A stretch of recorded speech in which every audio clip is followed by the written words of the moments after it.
नमस्कार, शाम के 7 बज चुके हैं। आपके साथ मैं हूं नलिनी पांडे। वक्त हो गया है खबर दमदार का और सबसे पहले बात करेंगे बाढ़, बारिश और तबाही की। नमस्कार, मैं हूं आपके साथ अमित गर्ग शुक्ला। शुरुआत करते हैं बड़ी खबर के साथ जो नोएडा से है। यमुना से सटे गांव में पानी भर गया है। मंगरौली गांव में यमुना का पानी पहुंच चुका है। लगातार बढ़ रहा यमुना नदी का जलस्तर। मवेशियों को गांव से बाहर निकालने की कोशिश की जा रही है। फायर और पुलिसकर्मी इस रेस्क्यू ऑपरेशन में जुटे हुए हैं। एसडीआरएफ की टीम भी मौके पर बुलाई गई है। बोट भी मंगाई गई है और 250 से ज्यादा मवेशियों को सुरक्षित निकाल लिया गया है। 2 गौशालाओं में करीब 80 मवेशी अभी भी फंसे हुए हैं। उनको निकालने की कवायद यहां पर चल रही है। 2 तस्वीरें हम आपको दिखा रहे हैं। पहली तस्वीर देखिए आप, कैसे यमुना का जलस्तर तेजी से बढ़ता जा रहा है। बीते कई वर्षों का रिकॉर्ड टूटा है। और दूसरी तस्वीर में आप देखिए नोएडा का वो गांव जहां इस वक्त हर तरफ पानी ही पानी नजर आ रहा है। अब तक तकरीबन 250 मवेशियों को निकाल लिया गया है, लेकिन 80 मवेशी अब भी ऐसे हैं जो कि गौशाला में फंसे हुए हैं। उनको निकालने की कोशिश की जा रही है और इसके लिए एसडीआरएफ की टीम को भी मौके पर बुलाया गया है। यमुना का जल स्तर बढ़ने से अब नोएडा का सेक्टर 167 में डूब क्षेत्र में पानी भर गया है और आप सीधी तस्वीरें देख पाएंगे। यहां पर रेस्क्यू ऑपरेशन चल रहा है। सेक्टर 167 छपरौली मंगरौली गांव है, यहाँ डूब क्षेत्र है। और इसके अलावा यहाँ पर 2 गौशाला थी जहां पर 250 से ज्यादा मवेशी थे, कुछ बच्चे भी थे गायों के। उनको सुरक्षित बाहर निकाला गया। फिलहाल रेस्क्यू ऑपरेशन जारी है। यहाँ पर फायर विभाग के कर्मी है। इसके अलावा एसडीआरएफ से भी कोऑर्डिनेट किया जा रहा है ताकि ऑपरेशन उसको रफ्तार दी जा सके। करीब 4 घंटे से 5 घंटे से ज्यादा हो गया है ये रेस्क्यू ऑपरेशन चल रहा है और इस समय हम ग्राउंड जीरो पर और आप तस्वीरें देखेंगे कि ठीक पीछे करीब यहां से 500 मीटर दूरी पर वो गौशाला है जहां पर वो बच्चे फंसे हुए हैं। और यहां पर जो फायर विभाग की टीम है वो लगातार काम कर रही है। इसके अलावा यहां पर कुछ पुलिसकर्मी भी हैं, वो भी यहां पर सुरक्षा व्यवस्था देख रहे हैं ताकि स्थिति ना बिगड़े। फिलहाल यहां पर चीफ फायर ऑफिसर है प्रदीप जी, उनसे बातचीत करते हैं। प्रदीप जी, यहाँ पर जो रेस्क्यू ऑपरेशन चल रहा है ये कितने घंटों से चल रहा है? देखिए, हमें लगातार 3 से 4 घंटे हो गए हैं और हमने 270 जो गायें मवेशी हैं वो निकाला है। और ये जो गौशालाएं थी, हम लोगों को काफी कड़ी मशक्कत करना पड़ रहा है। इन पे करीब आप देख सकते हैं पीछे 10 से 20 फीट का पानी भर चुका है और लगातार ये जल स्तर लगातार बढ़ते जा रहा है। लोग भी फंसे थे क्या? हाँ, शुरुआत में जो हमने वो 4 लोगों को निकाला था जो तैर नहीं पा रहे थे, तो हमने ये लोकल, आप पीछे देख सकते हैं, ये हमने लोकल में हमने ये बनाया था और इस पे हमने ये भी गाँव की मदद से हमने बनाया है और इस पे हम लोगों ने बैठा के लोगों को निकाला है। फिलहाल अगर बात करें तो ये एरिया कितना और इसके पीछे की वजह क्या मानी जा रही है? क्या जलस्तर लगातार अभी भी बढ़ रहा है? देखिए, ये जो जलस्तर है इसका बढ़ने का रीजन जो है यमुना है। पीछे में आप देख रहे हैं यमुना नदी है, वहां से जो है बांध का पानी छोड़ा गया है और लगातार जो है इसका उसी की वजह से जलस्तर बढ़ते जा रहा है। और इस बीच बड़ी खबर आपको अलीगढ़ से बता दी, जहां पर क्वारसी थाना इलाके के गोविंद नगर में जल निगम के जीएम अनवर खान का high voltage drama video viral हो रहा है, जिसका बताया जा रहा है कि बारिश के कारण 2 मंजिला मकान ढह गया था और मकान के मलबे में 3 बच्चों के दबने की सूचना पर प्रशासन के साथ जल निगम के अधिकारी भी पहुंचे थे। जब लोगों ने जल निगम के जीएम से सवाल पूछना शुरू किया तो जीएम ड्रामा करने लग गए। अव्यवस्था के सवालों से घिरे जल निगम जीएम ने खुद ही कीचड़ में गिरने का ड्रामा किया है। वायरल वीडियो की न्यूज़ 18 पुष्टि नहीं करता है।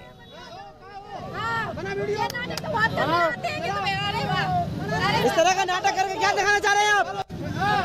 ये देखिए, अपने आप गिर गए। अपने आप गिरने के बाद में इस तरह का ढोंग कराया जा रहा है। ये देखिए,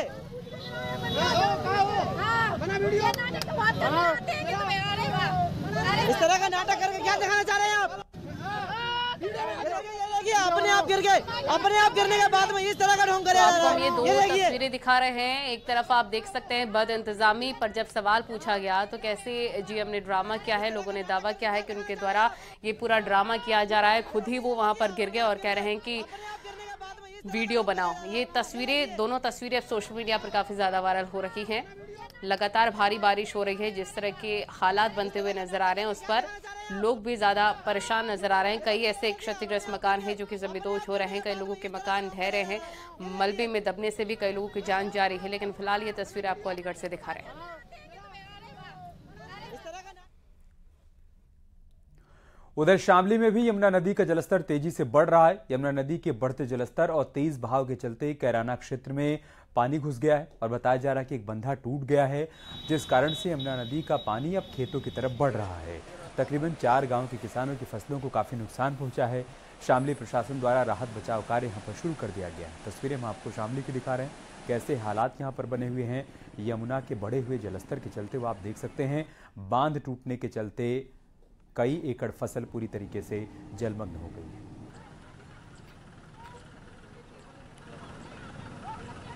यमुना का जल स्तर बढ़ने से किसानों की परेशानी दोगुना हो गई है।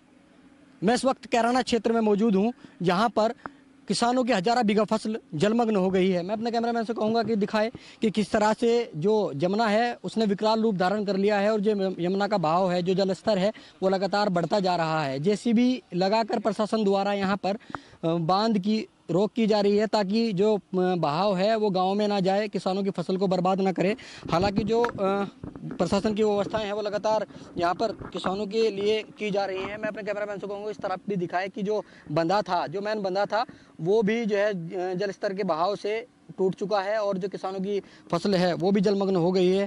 कई गांवों में जो बाढ़ का पानी है वो पहुंच चुका है। गांव वालों को सर कोई चेतावनी दी गई, क्योंकि जिस तरह से बांध टूट चुका है, गांव के करीब पानी पहुंच चुका है, तो मान जन की भी हानि है, तो क्या मानते हैं? ऐसी ऊपर से हाथनी कुंड से पानी की व्यवस्था भी और ज़्यादा बढ़ सकती है, सूचना मिली है और इसी बात को देखते हुए हमने बाढ़ चौकी को अलर्ट कर दिया है। और इस बीच बड़ी खबर आपको बिजनौर से बता दें, जहां पर भीमगोड़ा बैराज से पानी छोड़ा गया है और कई गांव में बाढ़ का खतरा मंडराने लग गया है। सड़कों पर कई फीट गहरा पानी भर गया है। आप तस्वीरें देख सकते हैं। जान को जोखिम में डालकर राहगीर सफर करने को मजबूर हो गए हैं। थाना चांदपुर के खानपुर खादर इलाके का यह पूरा मामला बताया जा रहा है।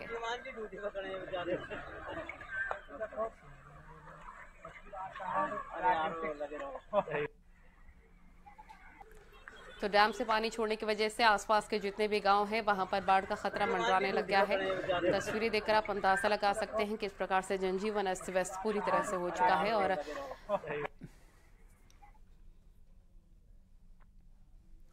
उधर झांसी खजुराहो नेशनल हाईवे बारिश के चलते क्षतिग्रस्त हो गया। बंगरा ब्लॉक के धनाई गांव से निकलने वाले नेशनल हाईवे के किनारे की डिवाइडर रेलिंग पट्टी धंस गई है, जिससे हाईवे पर चलने वालों के लिए खतरे की स्थिति उत्पन्न हो गई है। तस्वीरें देखिए आप, नेशनल हाईवे का इस वक्त क्या आलम है वो आप देख सकते हैं। लगातार बारिश हो रही है, इसके चलते जो रेलिंग यहाँ पर लगाई गई थी वो एक तरफ झुक गई है, जो कि हादसे को न्योता दे रही है।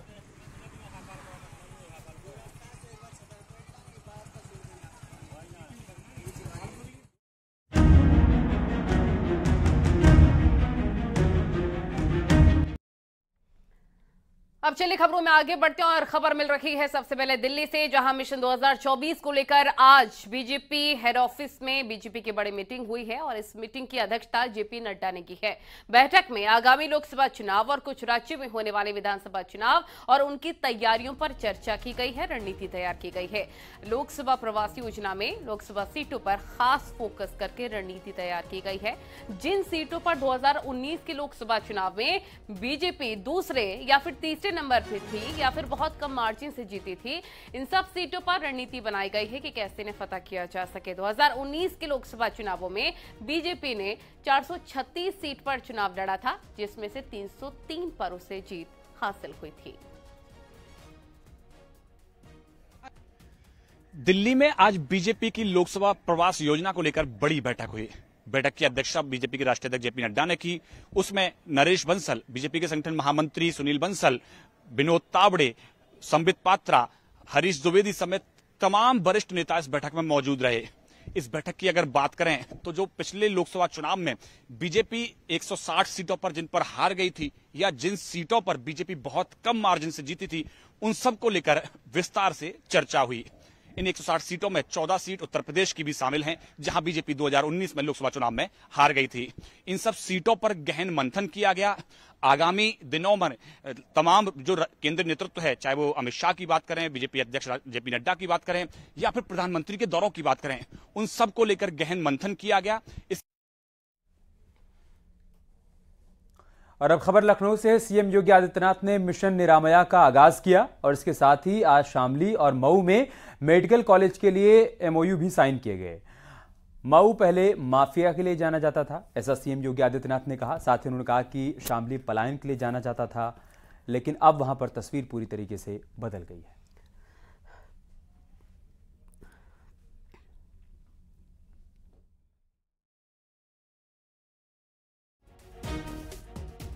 अनुमान कर सकते हैं मऊ में मेडिकल कॉलेज स्थापित हो,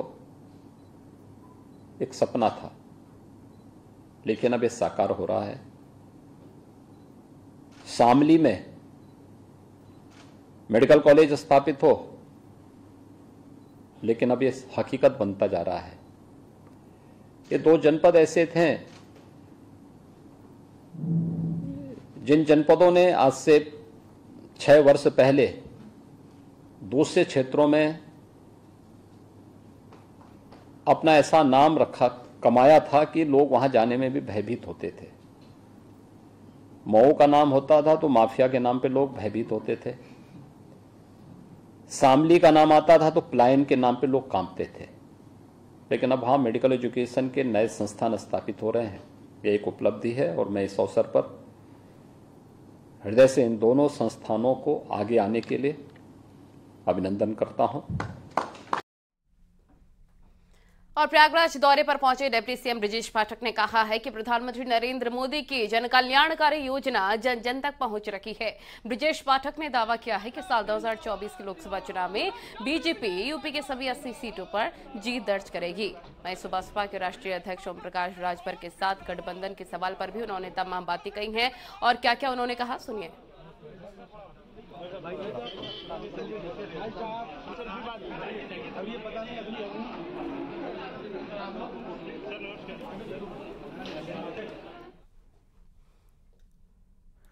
यूपी के कई इलाकों में कांवड़ यात्रा के चलते मीट की दुकानें बंद कराए जाने पर एमआईएम के अध्यक्ष ओवैसी ने ट्वीट करते हुए बीजेपी सरकार पर तंज कसा। ओवैसी ने अपने ट्वीट में लिखा कि सड़क पर नमाज अदा करो तो एफआईआर हो जाती है, लेकिन कांवड़ यात्रा के लिए गोश्त की दुकानें ढककर बंद करवा दी जा रही हैं। धार्मिक भावनाओं के नाम पर रोजगार का हक छीन लेना शर्मनाक बात है। क्या एक देश में दो कानून नहीं है? बीजेपी सरकार की समान नागरिकता की बातें ढोंग है।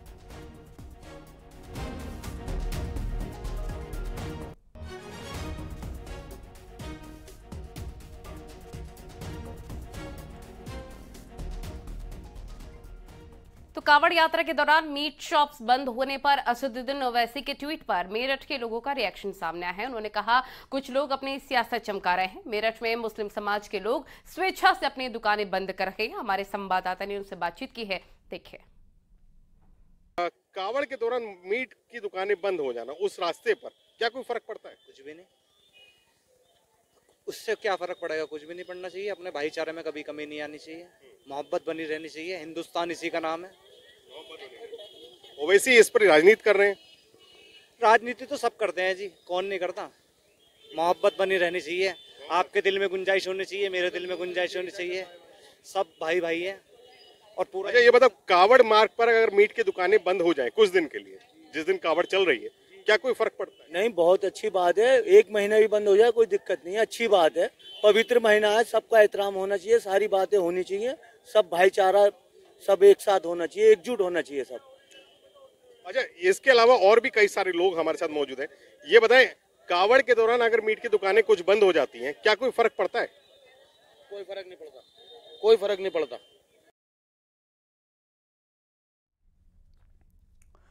एसबीएसपी के अध्यक्ष ओम प्रकाश राजभर को लेकर चर्चा है कि जल्द ही राजभर बीजेपी के साथ जा सकते हैं। राजभर के बीजेपी से नजदीकी को लेकर समाजवादी पार्टी के नेता रविदास मेहरोत्रा ने ओम प्रकाश राजभर पर निशाना साधा। मेहरोत्रा ने कहा कि ओम प्रकाश राजभर काफी समय से बीजेपी के साथ गठबंधन की कोशिश कर रहे हैं, लेकिन कामयाबी मिल नहीं पाई है। ओम प्रकाश राजभर पहले भी भारतीय जनता पार्टी की सरकार में मंत्री थे। 2022 में सपा की बहुत तेज लहर थी और पूरे प्रदेश को ये उम्मीद थी कि अखिलेश यादव जी प्रदेश के अगले मुख्यमंत्री हो रहे हैं। तो मंत्री बनने के लिए ओम प्रकाश राजभर और उनकी पार्टी ने गठबंधन करने का काम किया था, लेकिन जब सपा की सरकार नहीं बन पाई तब से ही वो भारतीय जनता पार्टी में जाने के लिए और मंत्री बनने के लिए बहुत परेशान थे। पिछले लगभग 15 महीने से लगातार भारतीय जनता पार्टी जो बयान बनाकर दे रही थी उसको ओम प्रकाश राजभर पढ़ते थे और लगातार प्रयास कर रहे थे कैसे प्रदेश सरकार में वो मंत्री बन जाएं और मंत्री बनने के लिए अपनी पार्टी से का भारतीय जनता पार्टी में जो है तालमेल करने का प्रयास कर रहे हैं। और अब खबर मऊ से, जहां पर ग्राम विकास राज्य मंत्री विजय लक्ष्मी गौतम बड़गांव ब्लॉक क्षेत्र के भिखारीपुर में बाबा साहब भीमराव अंबेडकर के मूर्ति के अनावरण करने के लिए पहुंची थी और मूर्ति के अनावरण के दौरान भारी संख्या में वहां पर भीड़ भी मौजूद थी और भारी भीड़ के चलते मंच टूट गया, जिसके बाद विजय लक्ष्मी गौतम मंच से गिर गईं और बाद में सुरक्षा कर्मियों ने उनको बाहर निकाला है।